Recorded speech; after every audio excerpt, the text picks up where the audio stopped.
Kucha is not about social networking or copyright infringement in India. I'm going to be talking about street food in India.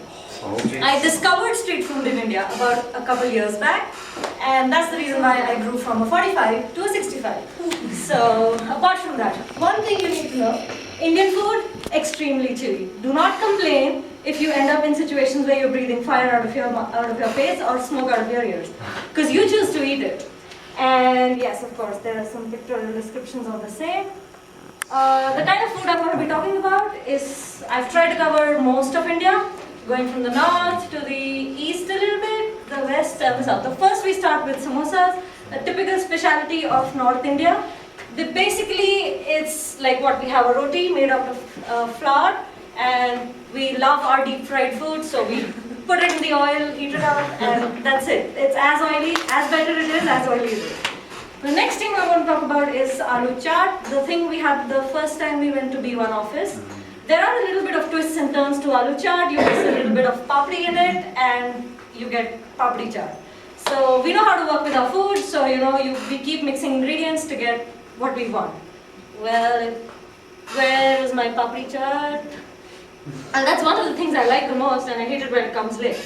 The next thing I want to talk about is, well, we call them bhajia, but they're essentially fried as usual. And they can come in a lot of shapes and sizes. We have onions, we have potatoes, we have paneer, we have vegetarian, we have chili, and we have a mixture of everything. There's something called besan, which is like gram flour. We mix our stuff into liquidy gram flour and fry it up. The next thing is kachori, which is also fried, and there's a lot of flour in it, and we put a lot of, you can say lentils, fried up lentils into the stuffing, and we fry it yet again to get what we have. It is extremely tasty with spices. This is called pani puri, or you can say golgappe. Very famous up north, slightly famous down south, but very famous across India. What we do is we have a concoction of all mixes. Chili and imli is sort of tamarind. We have a little bit of potato, we have a little bit of chickpea. We just mix everything, put it into the water and have it. The next thing is dhokla. This is a specialty of western side towards Gujarat. It's made with a batter which is steamed, some sort of like an idli, but it's more spongy and it's had again with chutney. And we can put a little bit of garnishing on top, including chili.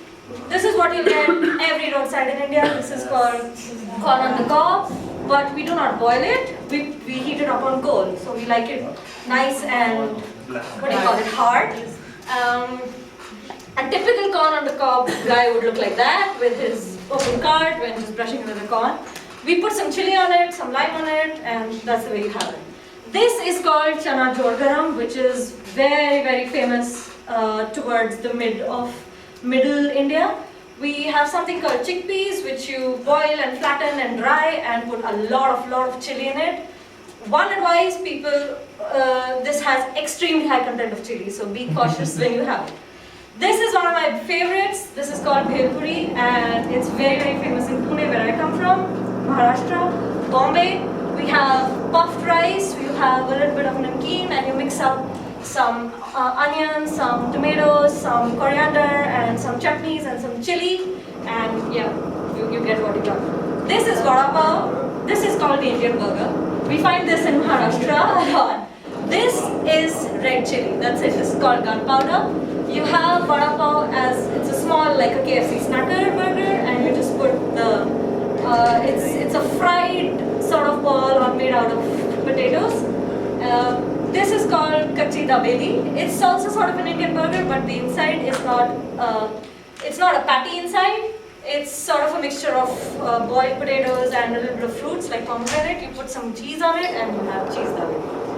So this is, you can say, a little bit westernized because, well, cheese is not Indian. These are momos. Everybody's familiar with momos. More famous towards the east of India, but we eat them all around. How Indians make their momos is they're not especially bland inside. We like spices because obviously we have a lot of them. A typical momo vendor would look like that with a little steaming thing in front of them and just passing it out.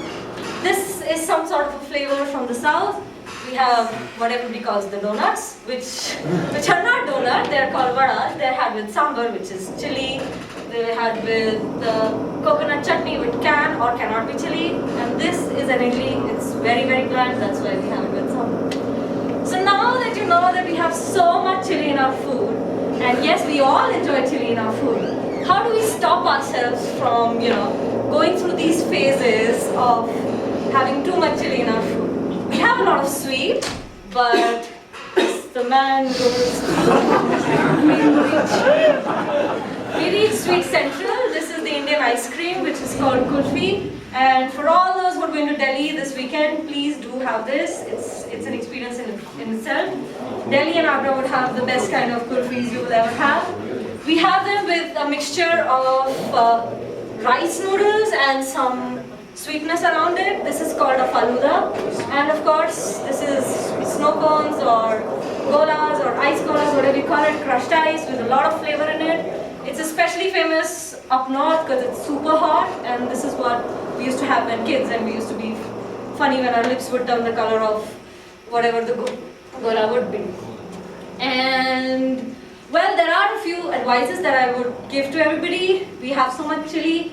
People who are not used to the chili would probably want to run around after having their chili looking for a bathroom. Always carry indigestion pills or carry acidity pills to be in a good place after having your food and wanting to have more. But yeah, that's what it is, Indian food. Thanks so much.